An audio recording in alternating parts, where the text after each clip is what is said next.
Hindi ko po ugali apakan ng ibang tao para umangat. At lalong hindi ko ugali buhatin ang sarili kong bangko. Sana nasabi ko na at nagawa ko na ang mga dahilan kung bakit. At sana hindi ko nasabi at hindi ko ginawa ang mga dahilan kung bakit hindi. Alam ko pong nakakaaliw kaming panoorin ngayon. Parang mga payaso sa isang circus. Subalit sa dulo, ang halalang ito ay hindi tungkol sa amin. Ito po ay tungkol sa inyo. Tungkol sa interes at kapakanan ninyo. Hindi kung sino ang gwapo o maganda dito sa entablado.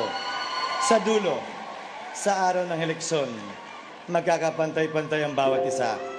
Dito man kami nakatayo o nanonood kayo dyan sa inyong telebisyon o dito sa gymnasium na ito, pagdating ng araw ng eleksyon, tigi-tigi sa tayong lahat ng